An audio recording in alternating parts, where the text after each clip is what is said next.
Okay, welcome to the next edition of our AsiaLIFE social distancing series of interviews. Today we're joined by Dr Miguel de Seixas, who did his medical studies in his native Portugal before doing his specialised psychiatric medical training in Cambridge and London.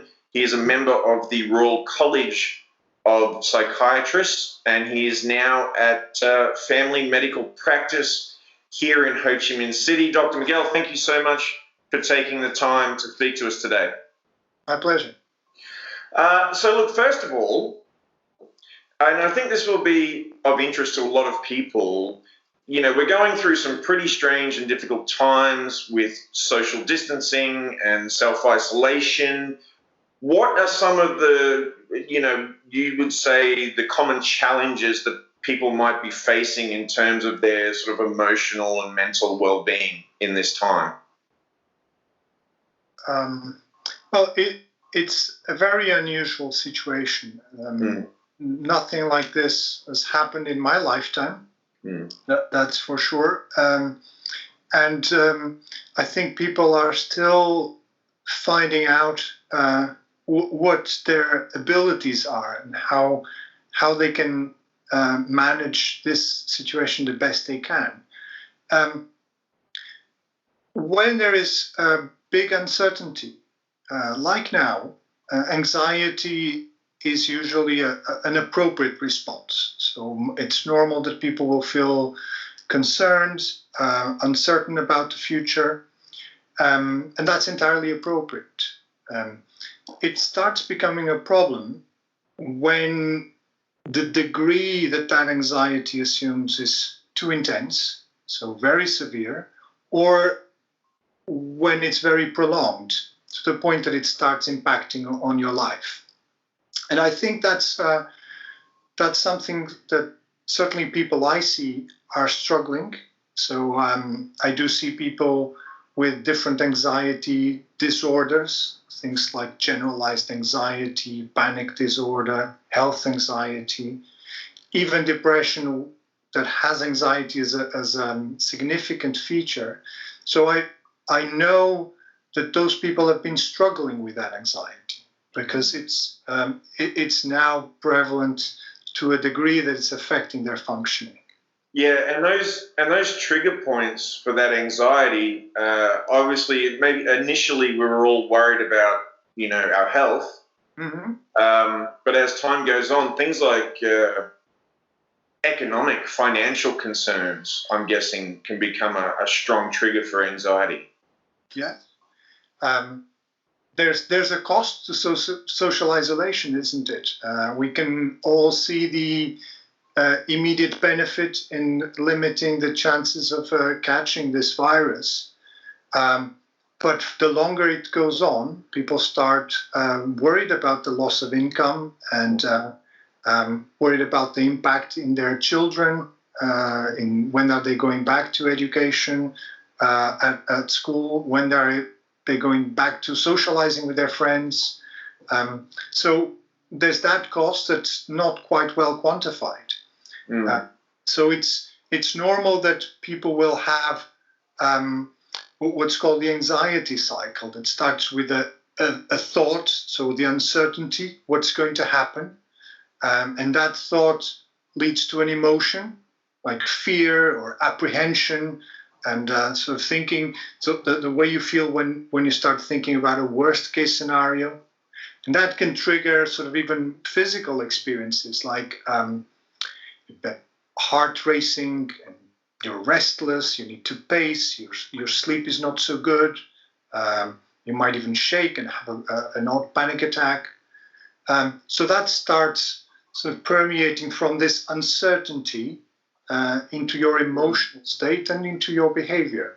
Right. It sounds like you're describing my daily routine, Doc. So what are some good habits, some good practices people can engage in to not let that cycle take hold? Look, I think that one of the things that I've observed is that people are understandably worried, but we're not very good at distinguishing the productive worries from the unproductive ones. So what I mean is there are certain things that you should be worried about because there's something you can do to mitigate that. So you washing your hands and wiping the surfaces, and so that's something that you can do to address a specific worry you have about contamination. So one that I stress very much to the people I see is if you do have a health problem, physical health or mental health, this is a time to make sure that that is correctly treated. Because if you do catch this virus, well, it's useful if you are in good health at the time you catch it. And if you are going into a period where your support systems are being stretched, it's good that your mental health is able to cope with it. So checking if you're well treated, if you have any condition, check if that's well managed. That's something productive that you can do. Right. I think I'm very fortunate that I'm here during this time with my partner, my dog Lucy, and that helps me a lot. I just can't imagine what it's like for someone who's, say, single and living alone. Mm-hmm. What sort of extra difficulties does someone in that situation face, and how might they deal with that? There's a clear disruption to the structures that we implement.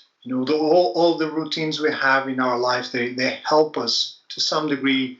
They're pointers as to how can we live our lives better. So they've been disrupted. Mm. So trying to recreate a possible structure with all these limitations is important. Yeah. I think this is a time to look after yourself. And with this, I mean the sort of, the basics, make sure you're eating well, you're sleeping well, you're not on social media up to 3 a.m. or something like that. That you're also staying away from things that might not be helpful to you, like drinking or one thing that worries me is people getting stuck in the sort of social media spin and 24-hour news spin. So that's something that I think the news and social media, they rely greatly on providing you an emotional experience that captures and keeps you sort of engaged, and that can be not always a nice emotion. It can be outrage and anger. That's interesting, because I was going to ask you about that. There's been, over the last few years, there's been lots of studies about how spending too much time on social media can be detrimental. Mm. And I guess at this time, people are spending even more time. But also at the same time, those technologies help people stay in touch with family and friends? It's kind of a difficult situation with technology and social media. There's goods and there's ills with it, right? And it's even for communication purposes. You don't know what kind of message you will be getting from the other side of the communication. Right. But I think it's a time to do it mindfully. So if you want to stay in touch, and if you want to hear what's in the news, etc., you can do it, but do it with your own agenda. Get information and get out, or reach out to people. But if you don't think that is a useful interaction for you, it's okay to remove yourself from that, because you at times like these, you can't really look after anyone else if you're not looking after yourself and your immediate ones first. And it's entirely okay to be selfish. I'm not sure that selfish is the correct word, but you need to have that self-preservation. If you notice that you are stuck in this loop and just keep engaging with social media, but you're not sure what you're getting out of it, and it's not giving you a good emotion, well, perhaps it's time to focus on something else. Because while you're doing that, you're getting distracted from your own welfare and the welfare of the people who live with you. Sure. Look, I know that your specialty within your specialty is adult psychiatry, but I did want to ask you about children. The schools in Vietnam have been closed since the Tet Lunar New Year, and it looks like the latest word from the government is that they won't reopen until mid-year, which means an entire half of a year. The kids are essentially at home. Are there specific challenges kids face, and are there things that parents can do to help them through this kind of time of isolation? I think there are. But interestingly, after the first period of school closure, I think there were 2 weeks straight after Tet, I think people accepted that to some degree, so as a necessary disruption to their routine. And then 2 weeks later, I recall this was either a Friday, it all happened depending on which school, on a Friday night, Saturday morning. There were announcements that the schools were going to remain closed. And when I came back to my office on Monday, I had a series of emails of people that I see in my clinic that just, they did not know how they would be coping with this. So that the first period was relatively well accepted. The second period, not so much. That caused a significant disruption. I think now people are getting used to this. There's a few things that it's worth remembering. I mean, if this is difficult for an adult, I think it's much more difficult for a child. They don't have the independency, the autonomy to be able to connect with their peers via electronics necessarily, or they will need to do what the parents allowed to do. Secondly, I think this is also a time that children will be watching their parents, and they take the cues from their parents. And it's important to be aware of that modeling element of learning. So you are in practice showing your children how you deal with a situation for which you are not prepared, and how you're able to provide reassurance, but at the same time be honest about what you don't know, and about what the extra precautions you need to take. So that is important.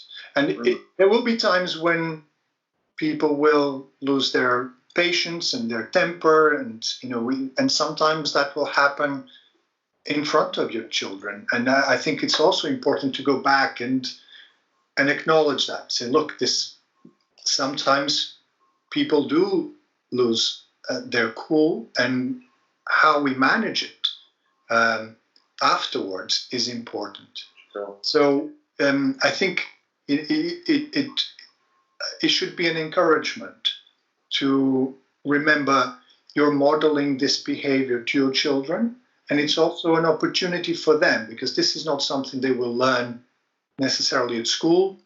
Yeah. And they have never had a situation like this. Sure. And just finally, my last question to you is that this is going to end at some point, and the community will be open again.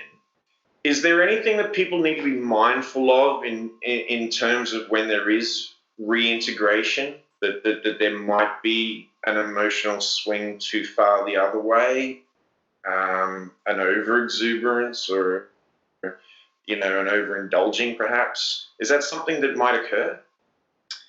I'm not sure. I think that I suspect it will not. I mean, I can't predict, but I suspect this has been happening for long enough that people have realized that this might bring with it significant changes in how we interact with each other, with how we travel. I think people will realize that you need to rely on yourself more to achieve a state of balance and not so much on external factors. And I hope that people will not just quickly forget and move on and have sort of an over-expansive period. At the moment, there's no known treatment or prevention for this. So even when things open, I presume they will open with extreme caution. And I think that will allow people some time to gradually get back to life, and I don't think this will be sort of, end of World War II moment. Sure. Okay. Well, look, I just want to say one last thing. Thank you for your work, and all your colleagues at Family Medical. Thank you for your work during this difficult time, and thank you so much for taking the time to talk to our viewers today. No problem. Very useful information. Thank you, Doctor. Okay. Bye-bye.